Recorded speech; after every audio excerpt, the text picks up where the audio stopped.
1800 hours, Pakistan Standard Time. Assalamu alaikum. This is Radio Pakistan. The news read by Hassan Gilani. First, the headlines. Prime Minister has appreciated Punjab government over peaceful conduct of by-elections in the province. Information Minister says the PMLN firmly believes in transparent and impartial elections and upholding the democratic norms. President has urged the nation for renewed pledge to strengthen democratic norms of civility, democratic decision-making and freedom of speech.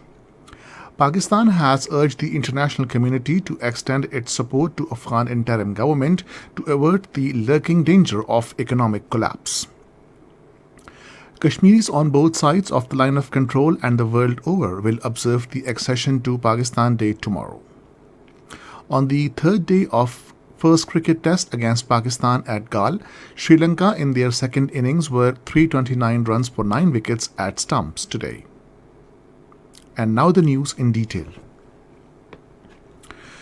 Prime Minister Shehbaz Sharif has expressed his gratitude to the PMLN leaders and workers for their tireless efforts in the by-elections of Punjab. In a tweet today, he said, Vice President of PMLN Mariam Nawaz ran the best election campaign for the party.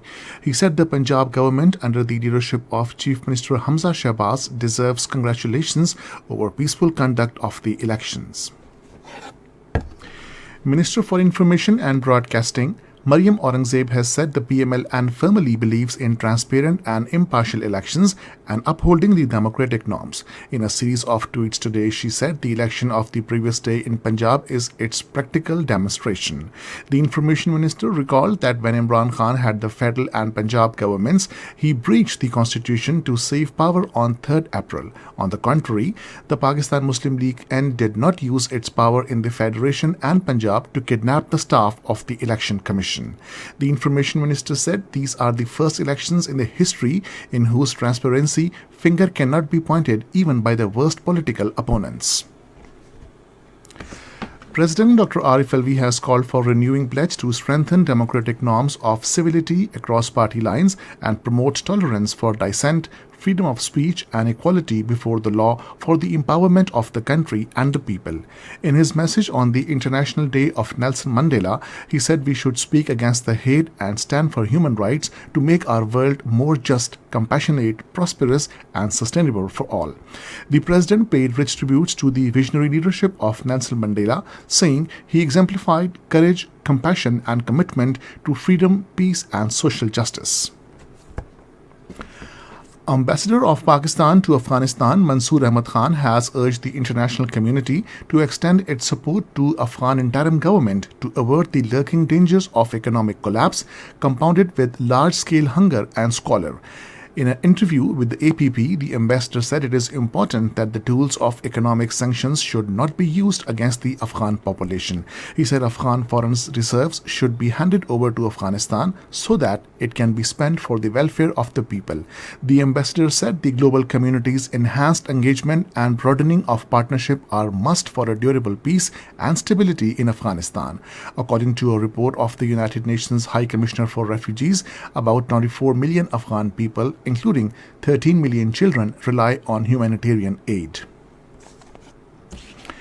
The government and people of war-hit Afghanistan are in a win-win situation to benefit from the economic activity generated through the bilateral trade as Pakistan's private sector imports Afghan coal to fuel their plants. 3 companies for Pakistan are in coal trade with Afghanistan as far as no agreement could be reached between the two governments for the trade. Pakistan and its private sector are making efforts to support their Afghan brethren through revival of the economic activity, but the hostile elements are poised to undermine the efforts to serve their vested interest. According to Afghan Chambers of Commerce and Industry, the surge in exports of coal has increased annual revenue.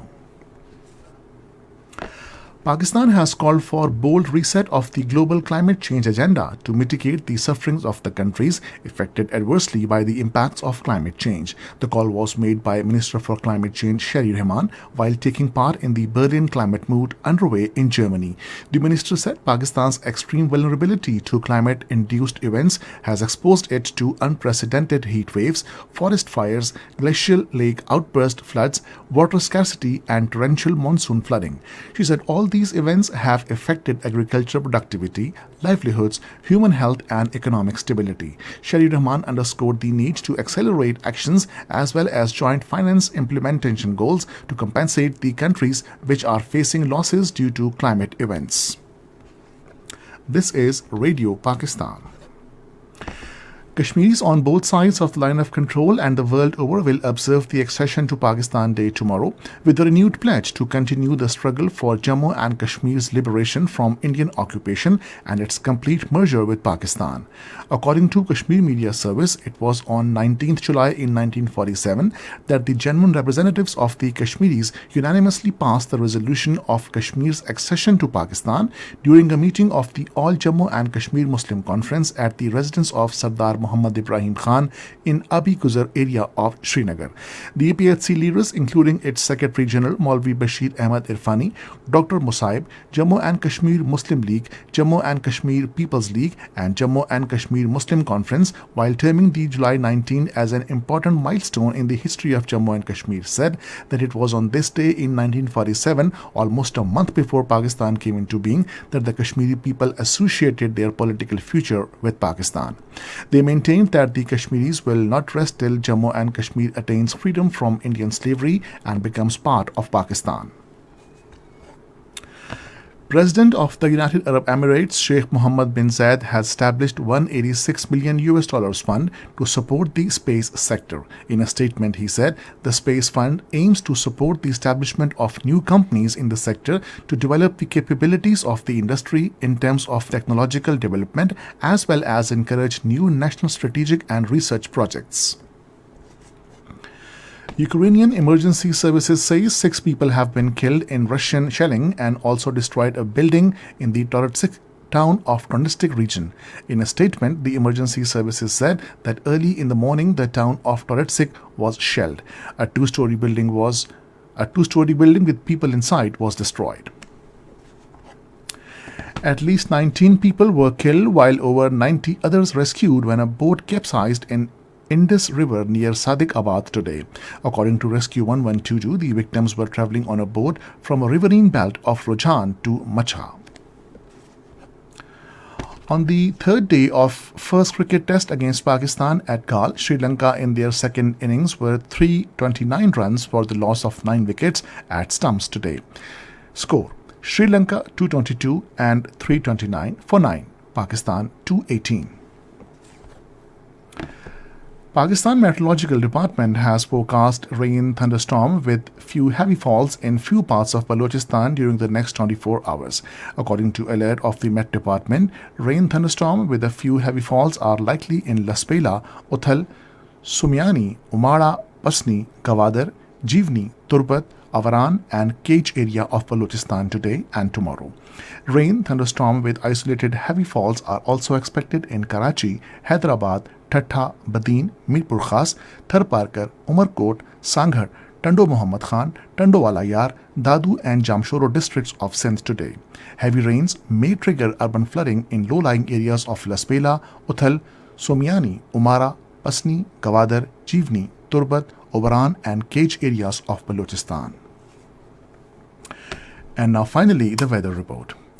Mainly hot and humid weather is likely to prevail in most parts of the country during the next 12 hours. However, isolated rain with wind and thunder shower is expected in northeast Punjab, Upper Khyber Pakhtunkhwa, Lower Sindh, eastern Balochistan, Gilgit-Baltistan and Kashmir.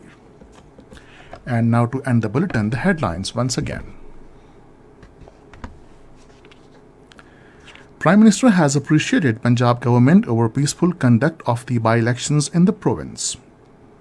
Information Minister says PMLN firmly believes in transparent and impartial elections and upholding the democratic norms. President has urged the nation for a renewed pledge to strengthen democratic norms of civility, democratic decision-making and freedom of speech. Kashmiris on both sides of the line of control and the world over will observe the Accession to Pakistan Day tomorrow.